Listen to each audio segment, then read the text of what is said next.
Hello and welcome to the 11th episode of By the Fire with the Shamana, a short transmission bringing shamanic wisdom into your life, one conversation by the fire at a time.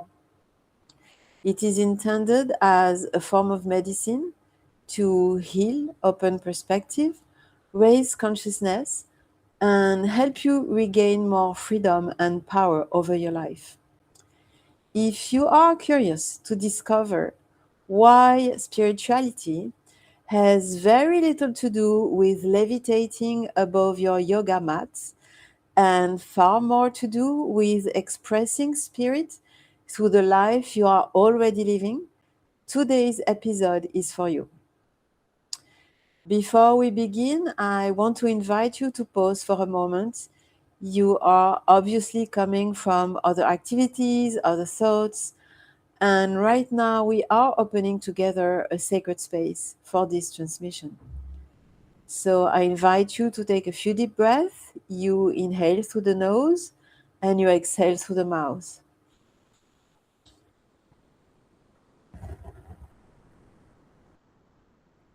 You feel the air you breathe circulating through your whole body, through each of your cells. Feel your whole body relaxing, becoming more present, more receptive, ready to activate your listening and learning abilities.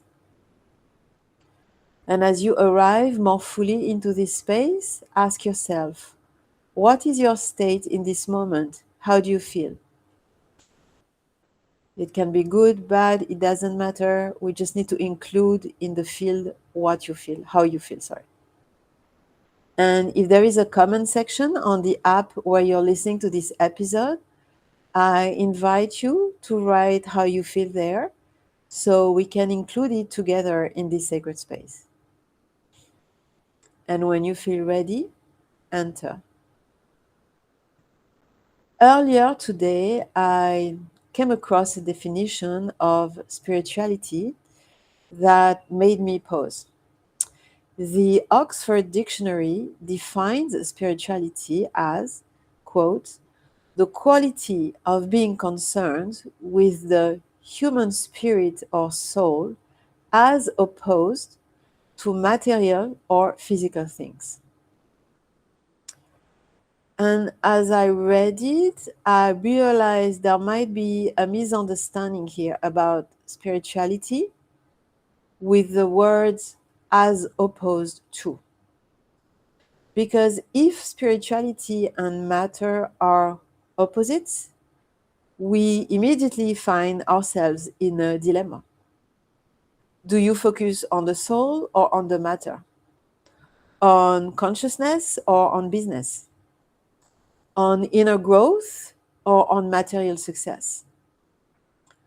On spiritual practice or on everyday life? And I think the dilemma itself is the illusion, because from a shamanic perspective, spirit and matter are not opposites.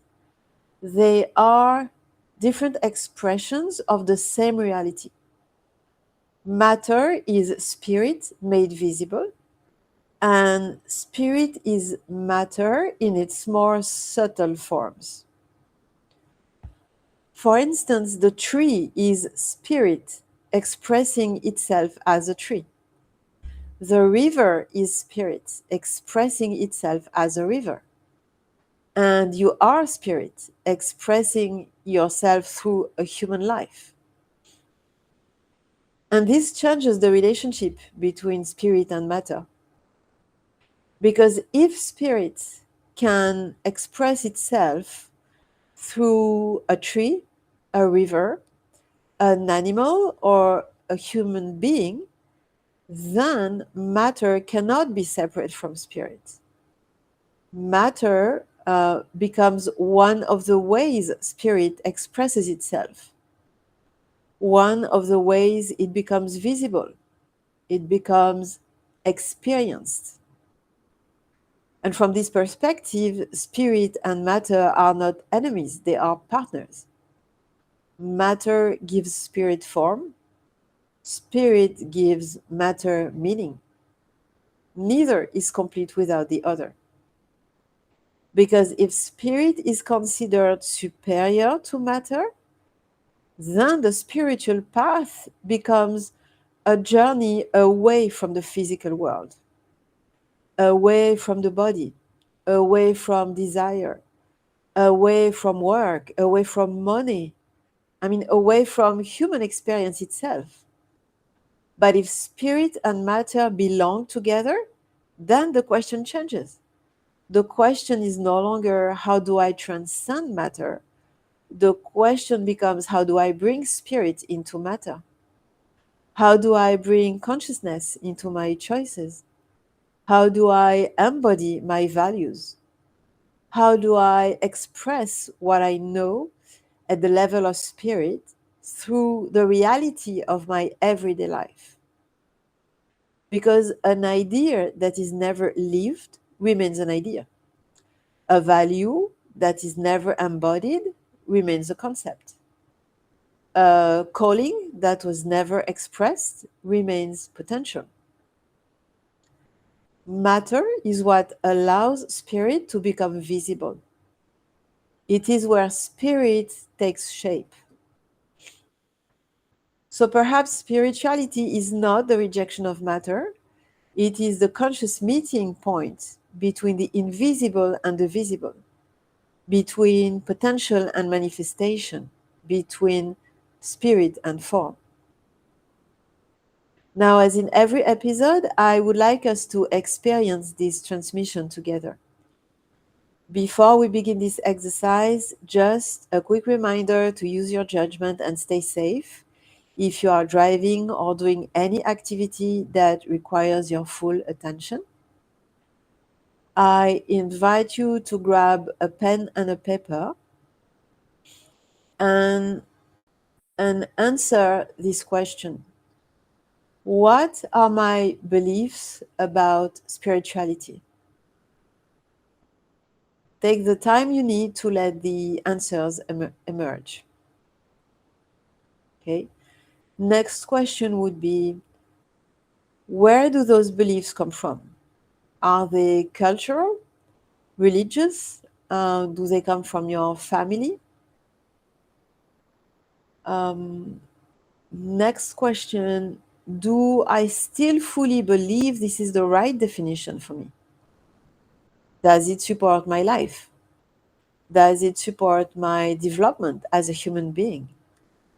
Does it bring joy to my life? If the answer is yes, wonderful. Don't change anything, you've got this.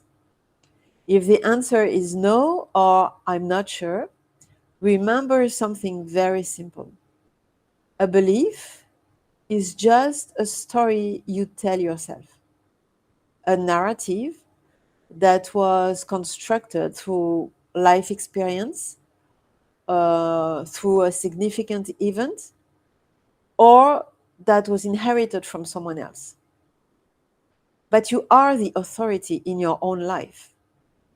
At any moment, you can decide which beliefs serve you and which beliefs no longer serve you. So, in effect, you are only one belief away from changing your life, from making it unique, from making it yours, and from fully embodying it.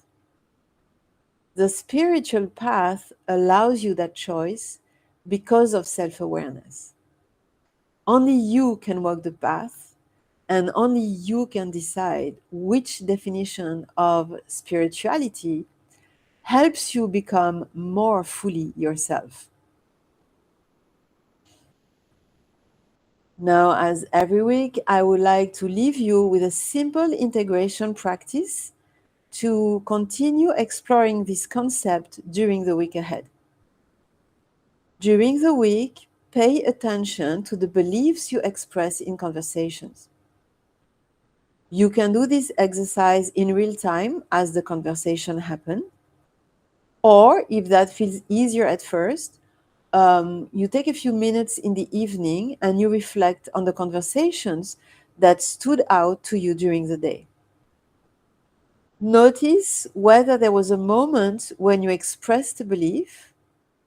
Whenever you notice one, simply pause for a moment and ask yourself, where does this belief come from? And that's all. No need to change, no need to judge, no need to agree or disagree with it. Just observe. Because this simple question allows you to become both the person living the experience and the person observing it.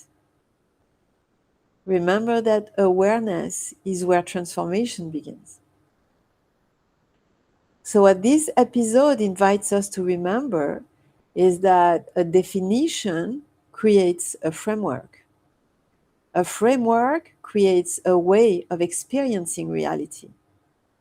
Therefore, choose your definitions consciously because the beliefs you carry influence the life you create. Before we close this sacred space together, I invite you to take one final deep breath. You inhale through the nose and you exhale through the mouth.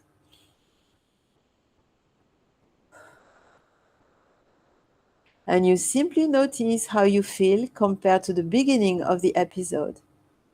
You can also take a mental note about what you want to take with you from this moment by the fire today. And we can now close this sacred transmission space together. The journey continues within you. Walk gently, walk consciously, and remember, you are never walking alone. If the energy of this transmission resonated with you, I would be truly grateful if you choose, to share it as you feel appropriate. Because every time this sacred space is shared, its energy continues to expand and reach the people who may need it most. You can also continue and deepen the journey with me on Substack. That is where I share Whispers from the Shamana, a weekly publication to nourish your deeper self and softly awaken the shaman within. The address is the digital shamana with an A at the end, .substack.com. Thank you truly for your presence here today, for taking this moment for yourself, and for stepping into this space. And I will see you by the fire again very soon.